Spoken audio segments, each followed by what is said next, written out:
prenez à la main. Là, vous êtes tous prêts pour lever à l'épaule. On est d'accord? D'accord. Messieurs, à l'épaule. Atelier pratique aujourd'hui à l'École nationale des métiers du funéraire. C'est pas trop mal. Non, là, c'est pas bien du tout. Revenez, venez sous le cercueil. Voilà. Parce que là, votre collègue qui est en face, il va souffrir hein, si vous lui faites un coup comme ça. On n'est pas trop mal. L'exercice du porté n'est pas le plus facile. Cette main-là va devant. Allez-y. Prenez la main là. Voilà, devant. Vous vous mettez là. Voilà. Cette main-là va derrière. Derrière. Voilà. Comme ça. Alors là, non. Là... Mais après, je suis dans le décalage. Eric, viens là. Eric, viens là parce qu'on a un souci d'épaule. Monsieur, droite. Le cercueil est encore un peu déséquilibré. On n'est pas trop mal, on recule. Mais pour ses Et on élèves, met les tréteaux. c'est la toute première fois. C'est lourd, Hugo? Voilà, Oui, c'est comme ça. C'est très lourd.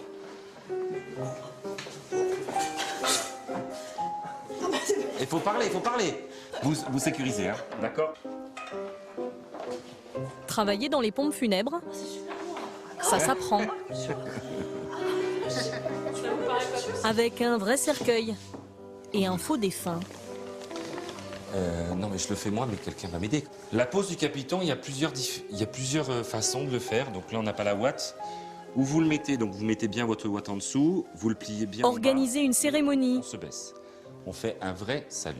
avoir la bonne attitude face aux familles endeuillées. On ne montre pas l'intérieur du capot à une famille. Regardez, l'intérieur n'est pas verni. Connaître les bons gestes et ceux à éviter.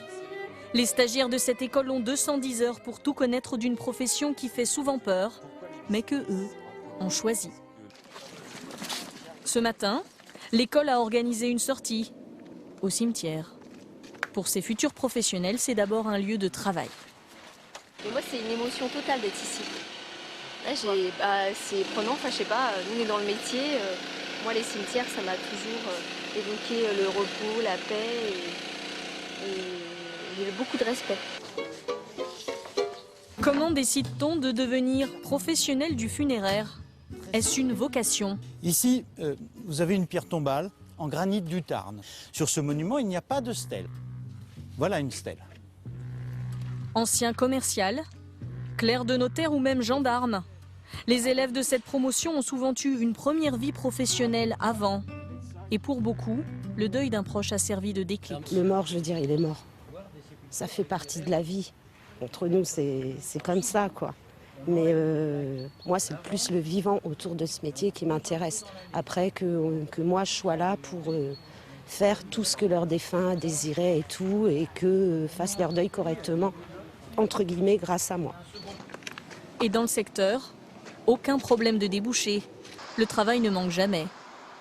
En parallèle de sa formation, Laetitia a d'ailleurs déjà trouvé un emploi dans cette marbrerie de Seine-et-Marne. Voilà. Ça va si je le tourne comme ça? Je le tourne comme ça au fur et à mesure, moi je le tiens. Elle a ici appris à capitonner un cercueil, mais surtout à appréhender le contact direct avec la mort. Ce jour-là, au funérarium, Bon, allez, paire de gants. plus de mannequins. Dans le cercueil qu'elle vient de préparer, il y aura bientôt un vrai défunt. Allez, je te laisse lui approcher les jambes. Tu prends par le pantalon ici. Tu prends par le pantalon là, ça permet de descendre les jambes délicatement. C'est bon pour toi? Ouais, c'est bon. Voilà, parfait. Comment vous gérez ça, Laetitia? Ça fait toujours quelque chose que je me dis que voilà, c'est quelqu'un qui avait la vie encore il n'y a pas très longtemps.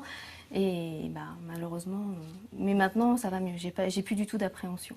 Effectivement, on est obligé à un moment donné, et ça devient naturel, on fait abstraction à la situation. C'est notre métier, on y est confronté tous les jours et on essaye de notre côté de rendre au mieux aux familles et surtout aux défunts le respect qui lui est dû. Retour à l'école avec une nouvelle épreuve. Libre cours à votre imagination. Ce que je veux, c'est que vous nous sortiez une cérémonie. D'accord? On y va. Les élèves ont 30 minutes et seulement quelques détails pour organiser une cérémonie en hommage à un défunt imaginaire. Nous allons désormais rendre un hommage intime à Madame Danielle Tati. Oui, mais ça, il faut le faire avant d'annoncer la fermeture du cercueil. C'est logique. Oui, non, mais t'étais bien parti, alors lâche pas.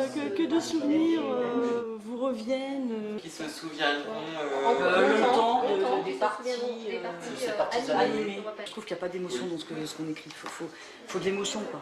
Vous mettez tous dans le couloir, là. C'est l'heure de la simulation et Christelle Altrac. Messieurs, dames, je suis Christelle, votre maître de cérémonie. Dans quelques instants, vous allez pouvoir vous recueillir auprès de Monsieur Gillet. Est-ce que toute la famille est présente? Je pense. Oui, c'est bon. Je vous invite à me suivre. Merci. Pour que l'exercice soit parfaitement crédible, les élèves vont jouer tous les rôles.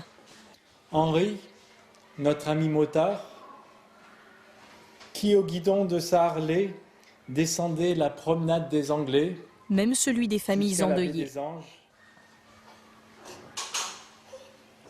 Une façon ici d'apprendre à gérer toutes les manifestations de détresse. C'est épuisant. C'est pas mal du tout. Tu as fait du professionnel. Ces stagiaires sont tous allés au bout de la formation. Ce n'est pas toujours le cas. Un tiers des effectifs abandonnent généralement ce projet professionnel en cours de route. Les plus motivés ont appris ici qu'ils devront savoir se préserver et garder la bonne distance s'ils veulent faire ce métier sur la durée.